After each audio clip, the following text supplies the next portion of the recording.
Welcome back to the deep dive.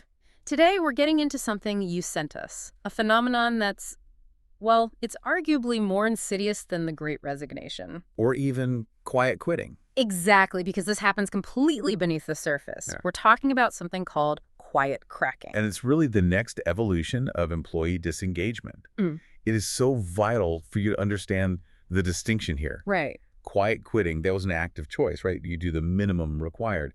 Quiet cracking is totally different. It's a slow, subtle deterioration of your psychological investment. So if quiet quitting is like you're building a fence around your job, Yeah, quiet cracking is more like the foundation of the house is slowly crumbling away without you noticing.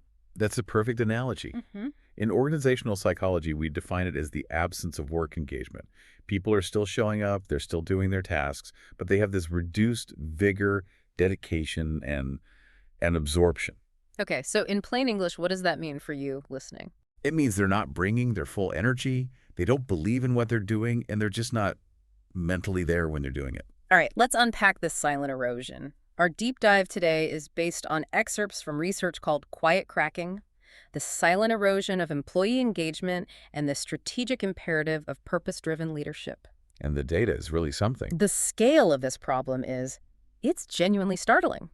It's from a survey of 4,000 knowledge workers. We're talking the UK, US, Canada, and Germany. So this is systemic. It's not just one unhappy office or, one specific industry. The data shows this fracture runs right through modern work. And we found 3 huge indicators of this fracture. Listen to these numbers. 42% of knowledge workers say their motivation has declined in the past year. Almost half. Nearly half. And 41% feel underappreciated by their manager. Then you've got a staggering 40% who are experiencing emotional withdrawal. I mean, that's just a massive depletion of human capital happening right now, Right. whether you can see it on a spreadsheet or not. So the mission for organizations has to be addressing this before it metastasizes into huge performance drops. Which, as we'll get into, it already is. But here's the critical insight. This is where the source material gets really interesting, because the solution is kind of hiding in plain sight. It points to a major protective factor. Okay. Yes.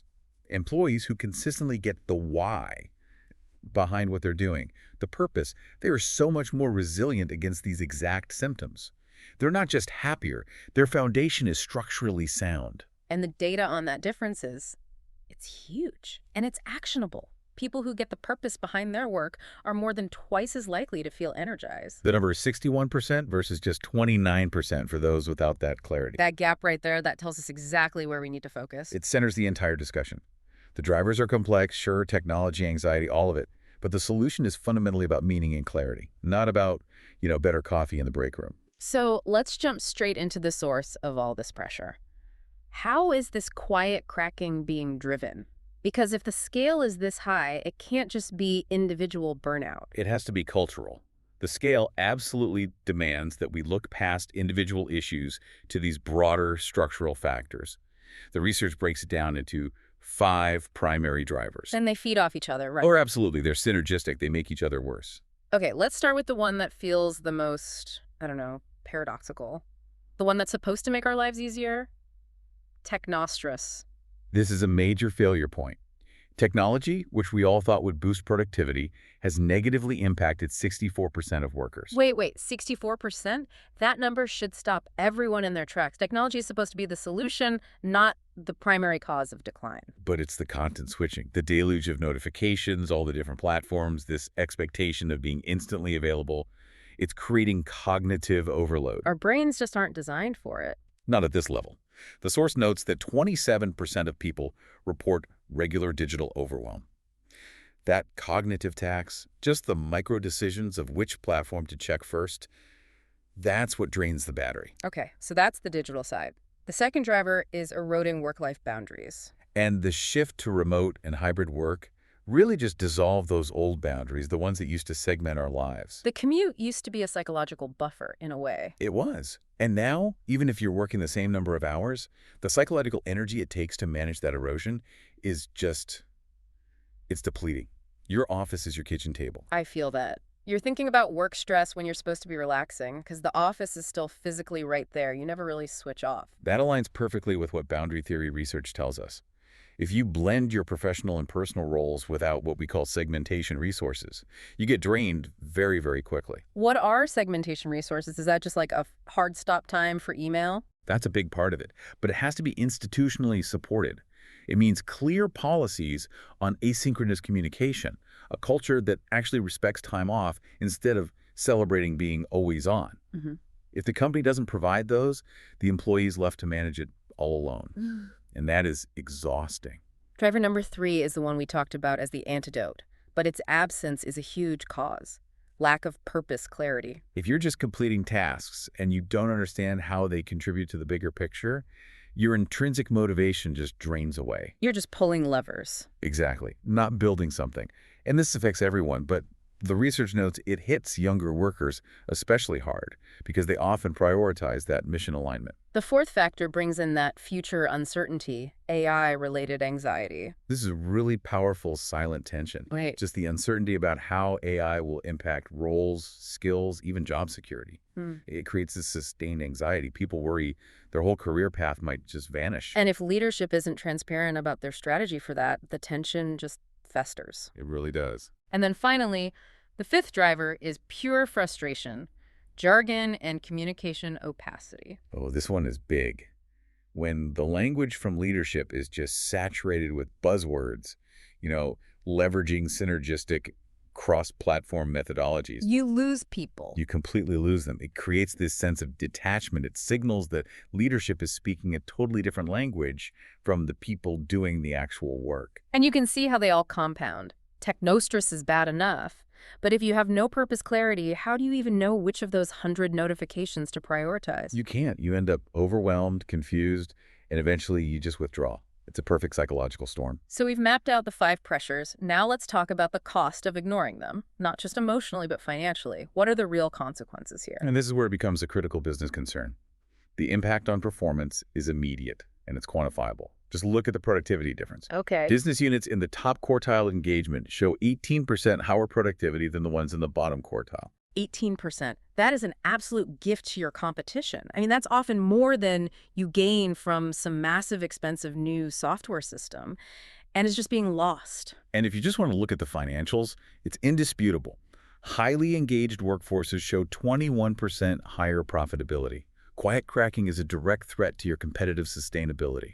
And what about future potential, beyond today's profits? It creates an innovation deficit. Disengaged employees.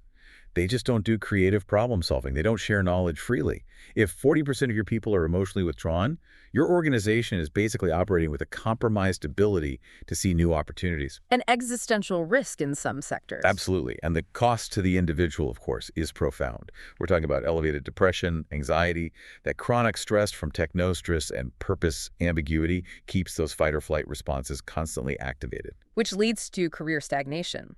The data shows 40% of employees don't have any career development plan at all. And only 20% get active guidance from their manager. That vacuum just reinforces the whole cycle. If you feel like you're not going anywhere, why would you invest your energy? And it spills over. It's not just the employee and the organization. It affects everyone around them. Absolutely. That psychological spillover contaminates service quality for customers, for citizens. Imagine a nurse or a teacher experiencing that deep emotional withdrawal. They're delivering a diminished service. The societal cost is huge. The costs are severe. Okay, so let's pivot hard to solutions. What are the evidence-based interventions? And we have to start with the big one, transparent purpose communication. Right, we said purpose-driven workers have double the engagement rate. But this has to be more than a mission statement on a wall.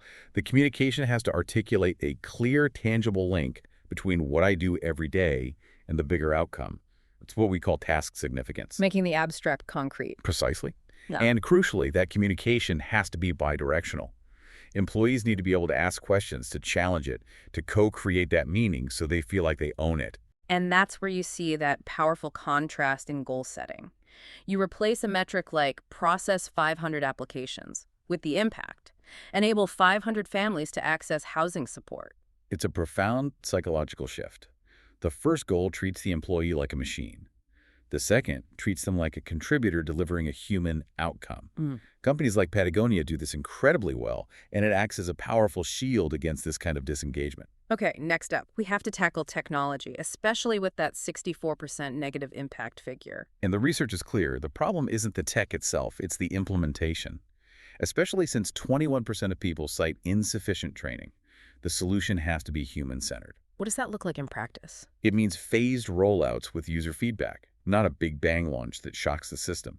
It absolutely requires role-based training, not one-size-fits-all, and policies for tech-free time. Digital sabbaticals, blackout periods, whatever works to counter that overwhelm. Can you give us a concrete example of that? A great case study is USAA. When they rolled out new platforms, they created these role-specific learning paths.